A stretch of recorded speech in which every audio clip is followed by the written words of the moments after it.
Choosing yourself without guilt. I used to think choosing myself meant I was choosing against someone else.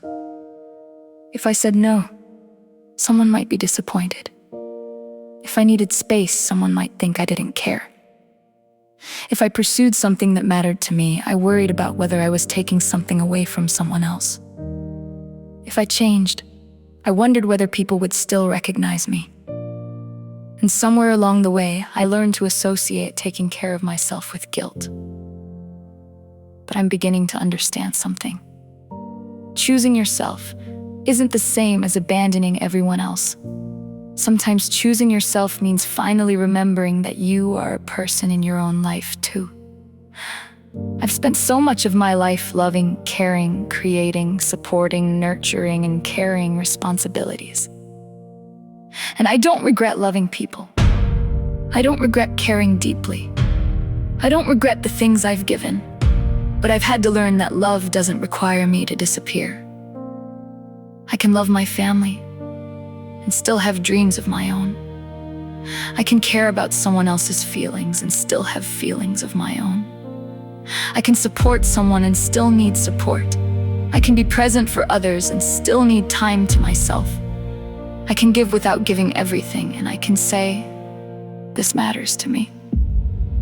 Without feeling selfish, that has been a difficult lesson, because guilt can sound convincing. It can tell you that you're selfish for resting, selfish for saying no, selfish for wanting more, selfish for having boundaries, selfish for changing, selfish for wanting to create something that's yours.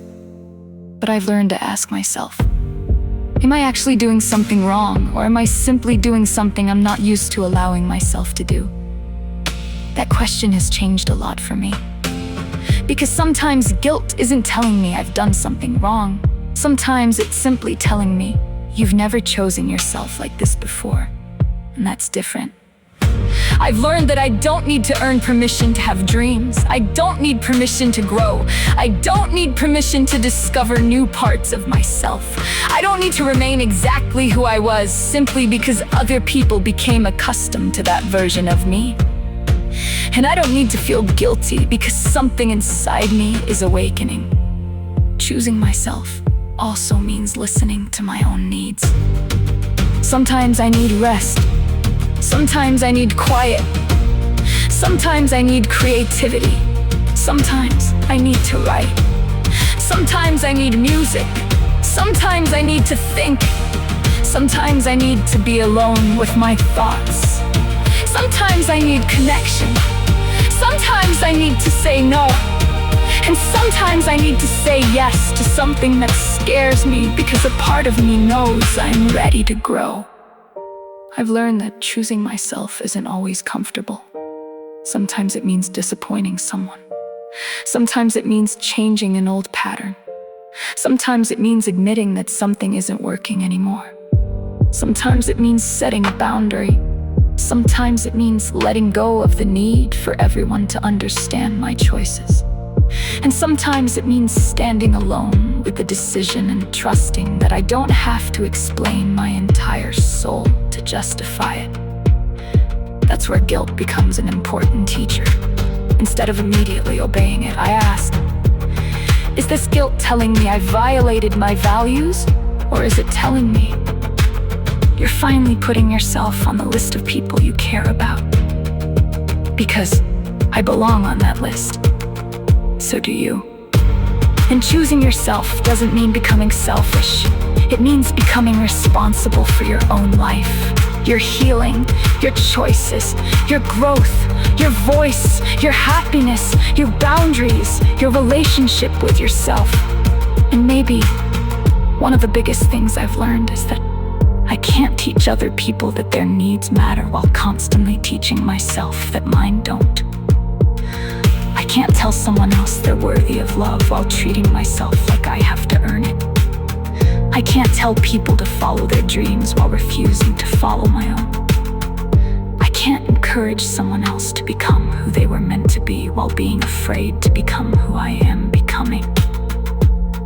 So I'm learning to choose myself, not instead of the people I love, but alongside them. without apology, without shame, without believing that my growth is a betrayal, and without needing to become hard or cold to protect my heart. I can still be loving. I can still be generous. I can still care deeply. I can still show up. But I can also show up for me. So how do I help myself remember? I pause before automatically putting everyone else's needs ahead of my own. I ask what I actually need. I listen to my inner voice. I honor my boundaries. I make room for my dreams. I allow myself to rest. I create. I pray. I remind myself that guilt isn't always proof that I've done something wrong. And when I feel guilty for choosing myself, I ask, would I want someone I love to feel guilty for doing what I'm doing? If the answer is no, then maybe it's time to offer myself that same compassion. Because I am learning that I don't have to choose between being a loving person and being a whole person. I can be both. And maybe that's what coming home to yourself really looks like. You stop asking, am I allowed to choose myself? And finally begin saying, I am part of my own life too. Choosing yourself doesn't mean you love others less. Sometimes it simply means you finally understand that you deserve to be included in the love you've been giving away so freely. Where in your life are you ready to choose yourself without